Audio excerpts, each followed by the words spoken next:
នៅតែខំទោះបីជាសពមិនសំងំអាយុកាន់តែឡើងកាន់តែចែកកាន់តែចង់បើពេលមិនចិត្តមកសង្គ្រាមមានមកកង់ជីវិតមនុស្សសត្វនៅតែខំទោះបីជាសពមិនសំងំអាយុកាន់តែឡើងកាន់តែចែកកាន់តែចង់បើពេលមិនចិត្តមកសង្គ្រាមមានមកកង់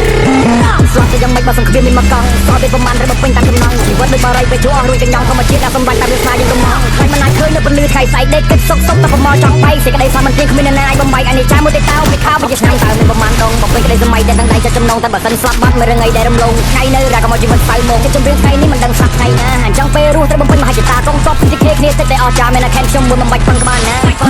អាយុកាន់តែឡើងកាន់តែចេះកាន់តែចង់កាន់តែស្អីកាន់តែឃ្លានគំនិតនៃជីវិតមកខំឲ្យខ្ញុំចិត្តទោះបីជួបរឿងប្រឌិតក៏មិនលឿនតែប្រណំអ្នកខ្លះគេមកជីហើយអ្នកខ្លះគេមកជន់ខ្លះគេមកគៀបព្រោះតែយើងអត់សម្គាល់តែចិត្តដូចជាស្ដេចដូចជាចៃវរ្ម័នមានតែពាក្យចេញចំបាំងតាមរបៀបគ្រប់ចំនួនចង់ជីរោរយមិនចង់ជាអសង្ឃមិនចង់ឲ្យគេចាំឈ្មោះដូចជាអេចង់ឲ្យគេញៀនខ្ញុំដូចជាមើលរឿងសិចចង់នេះចង់នោះតូនខែមិនទាន់លិចចង់និយាយពីថាចង់ទាំងអស់ឲ្យតែស័កសមឲ្យតែមានចិត្តស្មត់សំលុយដាក់កងតន់ខ្លួននៅកន្លោះទួស្រួយថ្ងៃស្អែកក៏មិនឲ្យគ្រូដោះខ្ញុំមនុស្សហាក៏មិនចេះមូសាតែមករៀបដៃដល់ប៉កអង្គដងការពេលដែលខ្ញុំបាននិយាយដោយរបបផ្ដាច់ការវា King ជាគំរូមន្ត្រីកណ្ដាលមន្ត្រីស្នើ Everybody know my fear yes sir Everybody know my fear តែខ្ញុំបាននិយាយដូចខ្ញុំបានថា Everybody know my fear ជីវិតមនុស្សសត្វនៅតែខំទោះបីជាសត្វមិនសំងំអាយុកាន់តែឡើងកាន់តែចេះកាន់តែចង់បើពេលមិនចិត្តមកសង្គ្រាមមានមកកង់ជីវិតមនុស្សសត្វនៅតែខំទោះបីជាសត្វមិនសំងំអាយុកាន់តែឡើងកាន់តែចេះកាន់តែចង់បើពេលមិនចិត្តមកសង្គ្រាមមានមកកង់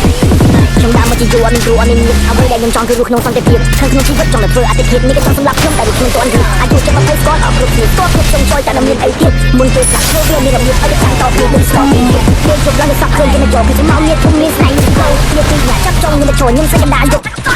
មិនទាន់ចង់ស្លាប់មុនអាយុ21ស្លាប់មុនជប់ចូលតែណាគ្មានជួយយើងមិននៅទីសក់ក៏មិនណាជួយបិទភ្នែកក៏មិនចិត្តបិទភ្នែកយ៉ាងមួយមានណាបកៃនៅពេលដែលខ្ញុំស្រែកឆ្នាំ2020គេថាខ្ញុំចំឡាយបាយស្វ័យសុក